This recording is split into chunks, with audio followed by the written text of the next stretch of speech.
This is the Retirement Bullpen with Richard Warner. The team at Warner Financial Solutions want to help you feel confident about your retirement, no matter where you stand. Get more at warnerfinancialsolutions.com. Now, the Retirement Bullpen. All right, we are warmed up here in the Retirement Bullpen. We're ready to tackle retirement from 60.6 feet or 66 feet, whichever it is here. I don't know, right? Isn't that the distance from the mound to the plate, 60.6? You got it. That's it. Okay, good. Yep, I'm earning my Braves hat today. I'm your co-host, Doug Turnbull here, but with the host of the show, retirement income professional and the founder of Warner Financial Solutions in the greater Omaha, Nebraska area, Richard Warner, serving Auburn, Nebraska, many areas. Well, how you doing today, sir? Doing great, Doug. Sounds like you're doing pretty good too. Yeah, I am doing very well, man. I just all sunshines and rainbows over here. All right, I'm very, very excited to be on with you today, and love doing this job, and love what's ahead as well as I'll be wrapping up my time here on this podcast. But I want, hey y'all, do me a solid, okay? As I move on for this, I want all of you to get in touch with Richard Warner and the team, especially if you're in the Cornhusker State. 402-204-9185. 402-274-9185 or go to warnerfinancialsolutions.com. There's a schedule a meeting button. Jump on Richard Warner's calendar right here. And yes, you still keep a calendar in the summer. Some people are taking these weeks-long vacations and, leaving stuff to downline advisors and things like that. But you're able to meet with all these people, Richard, and still do this hot summer high school baseball coaching, huh? And so you're so busy with that, you're not even paying attention to the big attraction in town. No, I don't have a lot of time to worry about the College World Series, although I did pick up a couple of innings last night. But it was the end of a blowout game between UCLA and Arkansas. Interesting, but it's fun. Love to watch it. Love to go to some games, but my commitment to my high school team is just, it takes up enough of my time. I can't waste any more time from my practice and my clients. Not waste, but going to a College World Series game in this situation would be a waste of time. So if you got a busy calendar, both in the personal and business life, it's tough there. And I'm sure there was a point in time maybe where you had to really look at things. I know this has been true with me with the outside endeavors from whatever my full-time job is. Like, hey, man, how much time are you spending on that thing? And so I'm sure it took some time to finesse that. And people have to budget and manage their time as they approach retirement too, because it's a whole different calendar. That's exactly right. They do. There's a lot of stuff as you're making that transition, as you're looking into it, you've got to look into. And you don't want to wait till the last minute. Nope. For sure. No, that's for sure. Well, we're going to talk about just that today. I've got kind of a silly anecdote, but it's something that's so important. All right. We became, as a society, very sensitive about washing our hands. I'm holding a bottle of hand sanitizer here for Richard Warner to see. I know this is an audio medium, but we became, especially about 5 years ago, which is hard to believe the COVID era was 5 years ago, right? But we became sensitive about that stuff. And I've had it hammered into me as a kid, especially when leaving the bathroom. And I saw an advisor walk straight into the bathroom and they walked straight out. And I couldn't believe it. I couldn't believe that they did that. I mean, it's how easy it is to 20 seconds, wash your hands. So I saw an advisor do that, and it made me think of, gosh, they handle someone's money that way? Well, the CDC recommends people wash their hands with warm water and soap for 20 seconds. And hey, I cut corners on 20 seconds, but I do at least get soap on my hands and wash them off. And that helps the people around them and the person themselves stay more healthy. A financial plan, we can't set it and forget it. We need to do maintenance on it. We can't just run dirty, so to speak, all the time. We can't set that and forget that either. So how do you coach people through that? Are there people think that they come to you at the beginning of retirement, Richard, and then say, hey, here's what I want to do, and then they won't see you again until they're 96 years old? I mean, the importance of maintenance, especially a mid-year check-in, is huge.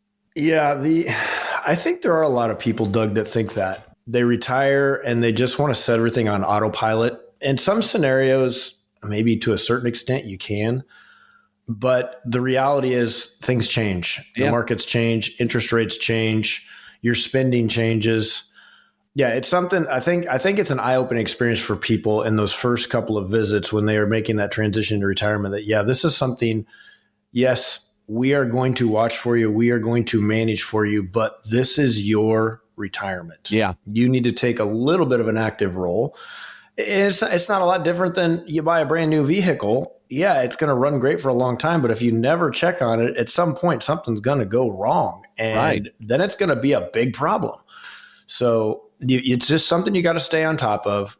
You want to be proactive. You want to look at your statements. You want to ask questions. You don't want things to happen and you get completely blindsided by something that you weren't aware of possibly happening that could happen, because things change. They certainly do. Things do change.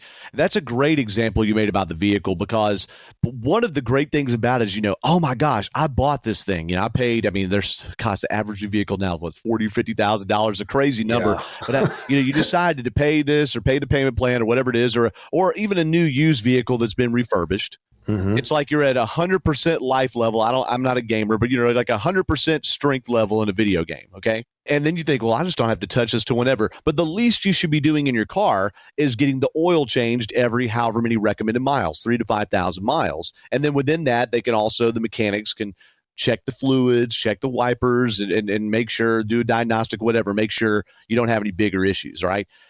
How often then, when I'm using this silly example about not washing your hands in the can, okay? Well, not in the can, but, in the bathroom area. Okay, don't wash them in the can. That's I know what you meant. But we got to dumb it down for everybody. You don't know, man. They'll hold our feet to the fire. But how often should someone check in with their advisor again? And is it different for each person depending on their needs? So I think at the bare minimum should be once a year. That's the bare minimum. I personally, with my clientele, prefer once a year meeting and once a year phone call at minimum. Mm-hmm. Some people obviously want more and need more. And so to really answer your question, though, it does vary from person to person. So for example, if you have high levels of spending coming out of your accounts, regardless of the amount of funds you have, you should still probably have more check-ins. Why? Because market volatility can really affect the longevity of your accounts when you're spending high amounts out. For example, if you're pulling funds out and the market's down consistently over time, you're selling more shares at a lesser price. And so that creates a drag on your account that long-term can affect how long that account lasts, even if you had more than enough money to start with. So your spending habits play a role. If you're spending a lot of money, how much risk you're taking is going to play a role too. If you're really, really conservative and you're not spending a lot of money, yes, you can dial down how often you do that. If you're a little bit more aggressive with your investments and you are spending a higher amount of money, which sometimes those go together because you need a better return to make that work in some situations. Yeah. Then you definitely need to visit with them and make sure things are going the way they should. Is your advisor taking steps to minimize some of that volatility as much as possible? When you're spending at those high levels, how much risk are you really taking? Because I run into people all the time that think, oh yeah, my advisor has me at low risk. But when you punch that information into a software program that determines risk, that's not anywhere close to the case. And so sometimes people's perspective on their situation and the reality are completely different things. The expectation versus reality. And again, we're just learning here. If you think about, you're taking a 6 or maybe even, if you're fortunate enough, if you've saved enough, if your accounts have done well enough, a 6 or 7 figure number, and you're trying to figure out how this lasts me or my household over 20, 30 years, maybe even more. We hear a lot of triple digit, right. I see on social media all the time, oh man, my grandma's 102. I'm like, my gosh, my grandmother is, she's going to be 98 this year. All right.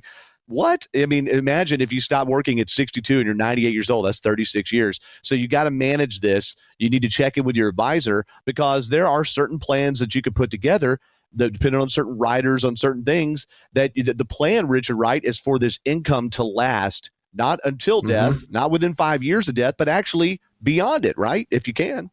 Correct. Exactly.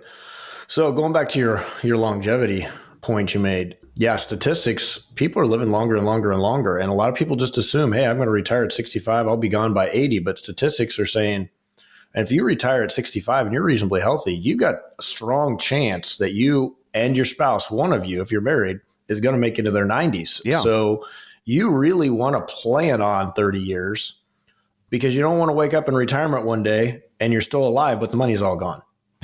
Can you imagine? It'll be like the scene from Happy Gilmore when they're about to take her house, right? And he's got to win the tournament against Shooter McGavin to be able to save her house, okay, for the auction block. Exactly like that. Exactly like that. And so we at Warner Financial Solutions, we're going to offer you a nice warm glass of complimentary portfolio review. All right, there you go. If anybody gets that reference, a portfolio review for people. So, Richard, how do they get in touch with you, and what is that first meeting like? What is a portfolio review? Is this something that takes 10 minutes, or do you actually have to take it back into the quote-unquote kitchen and work on it for hours? It depends upon the in-depth they want to go into. Typically, the portfolio first to get a hold of us, the best way is really to call, but you can email, you can go onto our website, you can request us to contact you, go to our Facebook page and request us to contact you, send us a message through that way. There's lots of ways to contact us. But that first visit is really going to be a sit down trying to see where you're at. Yeah. It's, again, to use another analogy, when you're taking a trip somewhere, depending upon where you're going, we've got to see where's your starting point, where you're going, where you're trying to get to. Yeah. That's how you create that map, if you will, and the time frame and plan that trip. Same thing in retirement. You are planning a trip, but it's a financial trip. And so we want to see where you are, where you're heading. And then typically to really do a good in-depth job, we're going to sit down in the office, spend a little time going through that, punch some numbers into a couple different software programs, and just give you a full detailed report of this is where you are. This is how much risk you're taking. Does it match with the risk you want to take? And this is how long your funds will last based on the current path you're on. That's a great point. So that, yeah, we'll leave it with that. How long do you want it to last? What is your goal? It is technically possible to achieve that goal completely on your own. All right. And maybe you have enough money to where you can just leave it somewhere. And if your goal is only to make it to the finish line, you maybe can make it work. And somehow you've accounted for, long-term care. Well, you need that. We did a whole episode about that, by the way. Check out all of our past episodes, Apple, Spotify, iHeart, and on WarnerFinancialSolutions.com. But there's all these things to consider. You could try on your own, or you can hire an advisor and potentially make that money go farther. And that's exactly what Richard Warner and the team want you to do. I mean, heck, he's a retirement income certified professional. We take pilot certified professionals when we go on flights. We got a 30-year flight through retirement. How about a retirement income certified professional, Richard Warner here? Well, Richard, thanks for walking us through what the comprehensive plan looks like and, why you can't leave a plan on autopilot here. And I look forward to learning more from you, sir. Yeah, appreciate the time, Doug. Thank you. Hey, the time's been my pleasure. We thank you, Richard. We also thank all of you for listening. Be sure to check out the Warner Financial Solutions Facebook page. They're putting not only the links to the new episodes of the Retirement Bullpen on there, but some other really insightful retirement articles and content as well. And you can go to WarnerFinancialSolutions.com to learn more about Richard Warner and the team. We also thank our producer, Brandon Benefield, for stitching this bad boy together and getting it published. And again, all of you for listening. I'm Doug Turnbull. He's Richard Warner, retirement income professional and founder of Warner Financial Solutions. Have a great day, and we'll talk to you soon. Be sure to subscribe and turn on notifications. These episodes come out roughly every 2 weeks. Take care. Insurance products are offered through the insurance business Warner Financial. Warner Financial is also an investment advisory practice that offers products and services through Impact Partnership Wealth, LLC, IPW, a registered investment advisor. IPW does not offer insurance products. The insurance products offered by Warner Financial are not subject to investment advisor requirements. NPN number 7617022. Investing involves risk, including the potential loss of principal. Any references to protection, safety, or lifetime income generally refer to fixed insurance products, never securities or investments. Insurance guarantees are backed by the financial strength and claims paying abilities of the issuing carrier. This podcast is intended for informational purposes only. It is not intended to be used as the sole basis for financial decisions, nor should it be considered as advice designed to meet the particular needs of an individual situation. Warner Financial is not permitted to offer, and no statement made during this show shall constitute tax or legal advice. Our firm is not affiliated with or endorsed by the U.S. government or any governmental agency. The information and opinions contained herein provided by third parties have been obtained from sources believed to be reliable, but accuracy and completeness cannot be guaranteed by Warner Financial. Please remember that converting an employer plan account to a Roth IRA is a taxable event. Increased taxable income from the Roth IRA conversion may have several consequences. Be sure to consult with a qualified tax advisor before making any decisions regarding your IRA. IPW provides services without regard to political affiliation, and the views of the individual advisors are not necessarily the views of IPW.